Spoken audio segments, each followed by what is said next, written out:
Hey guys, welcome back to another Q&A. It is April 13th, 2019.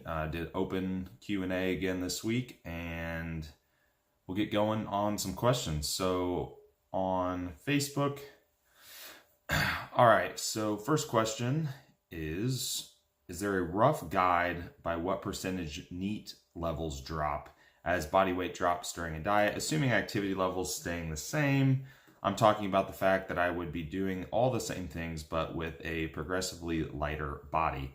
I thought about wearing a weighted vest and making adjustments to that to offset the body weight reduction from the fat loss. Is what I'm talking about significant or negligible?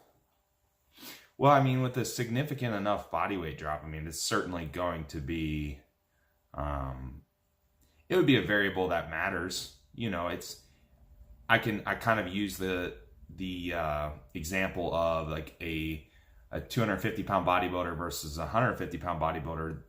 While they might do the same thing, the heavier person's likely going to burn more calories doing it, walking or whatever it is. Now, there's a couple things to consider here. So we talk about metabolic adaptations. There's numbers thrown around like 10%. I'm not convinced that that's true. I think that adaptations vary just vastly person to person, and it can be way more than that.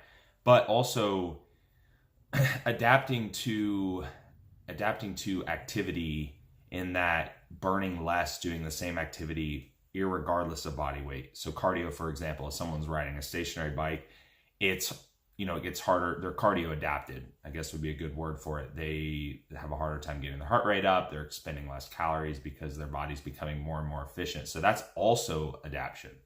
That's not necessarily your BMR going down, but it is an adaptation in that it's going to cause you to burn less calories doing the same exact thing. So, looking at this example, you would have to consider that for one. And then also, the body weight thing. I couldn't put a percentage on it. I'm not really sure, but I would think that it could make some difference. Now, is it going to be worth the hassle of walking around with the vest on?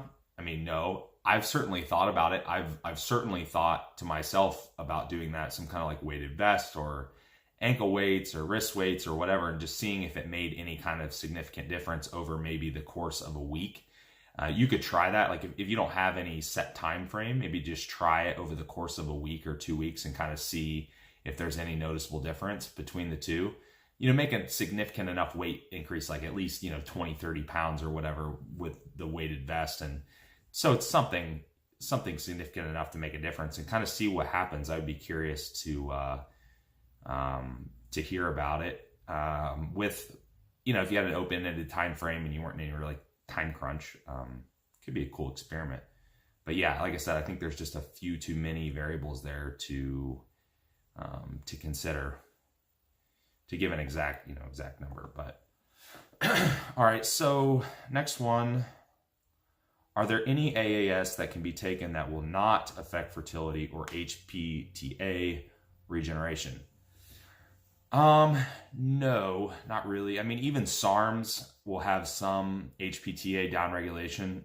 Albeit it's a bit less, but I mean, essentially anytime you're introducing an exogenous steroid hormone like that, you're going to be shutting down HPTA function to some extent, and in turn affecting fertility. So, and the reason, the main reason there is because LH and FSH are going to go down. Even take someone on TRT, their LH and FSH are pretty much going to be zero, even though their testosterone levels are in normal physiological range, but they're doing it via an exogenous testosterone versus an endogenous. So no, not really.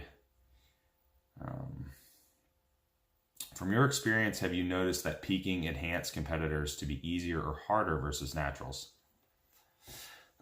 It's not really that much different. Some people say it is, but it's really not. I mean, because really one of the biggest things that you're doing with peaking is you are refilling glycogen and intramuscular triglycerides potentially, and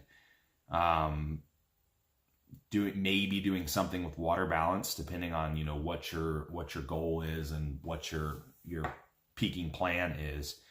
The only thing that might play into it, like if somebody's using a diuretic, for example, or even the compounds themselves of the enhanced person is not going to make that much of a difference, because at that point they may have dropped the aromatizing compounds down or completely out, and be on more like the DHT based compounds just for less water retention. But I mean, all in all, that it's not that much different. I would say that there's less difference between the enhanced versus natural than there is just between individual to individual. I would say that's more of a difference than anything versus, PEDs or not. Yet, like I said, there are a couple small factors in there that could play into it. And then like some short-acting AAS and different things that you might add in, and insulin and things. But I mean, in general, your capacity for glycogen and capacity for water and things like that isn't going to vary that much between the two.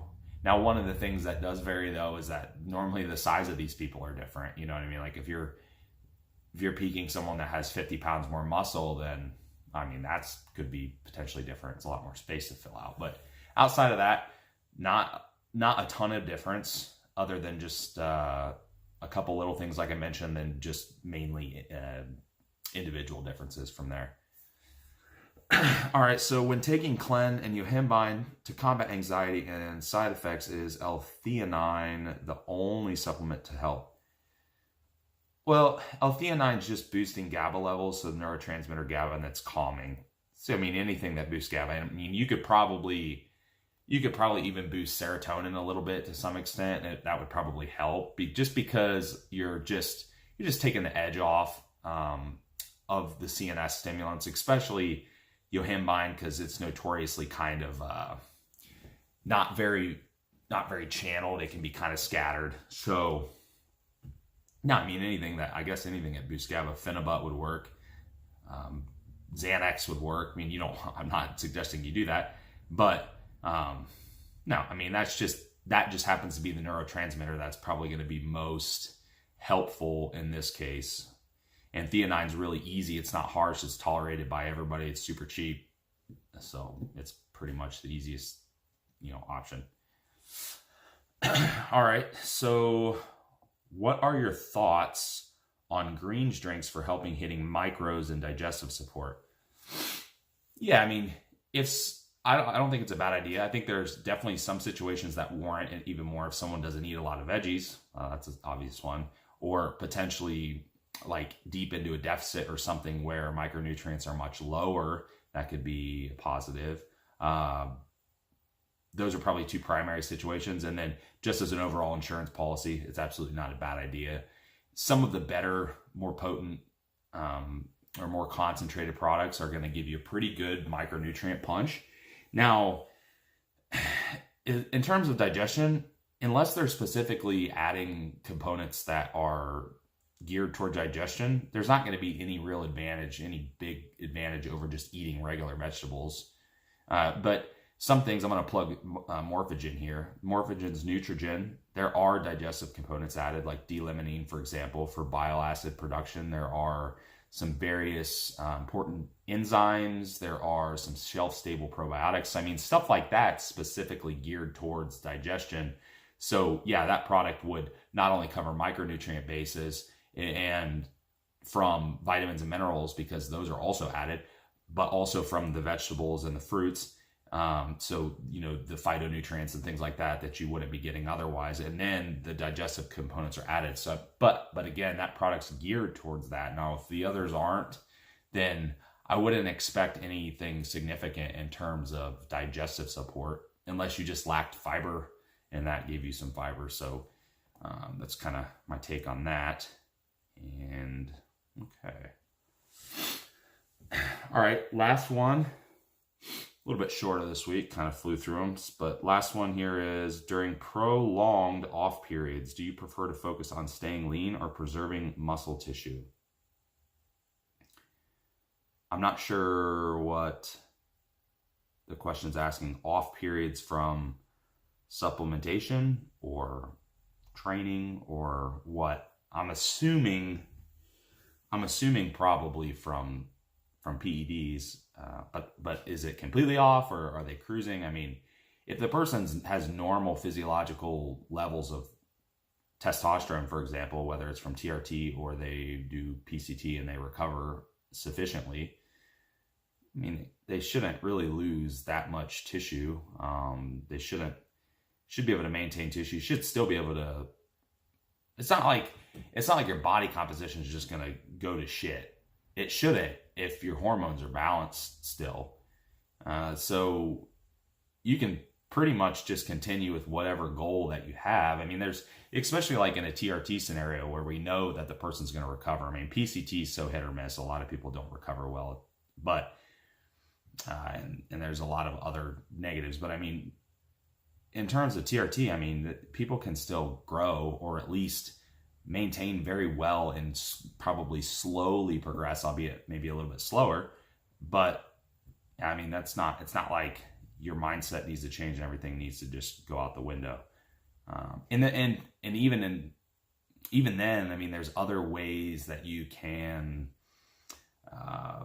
enhance the environment on TRT. You know, maybe utilizing growth hormone and insulin via, you know, it's a different pathway, it's a different mechanism. It's not taxing, you know, it's not taxing your health markers in the same way. It's not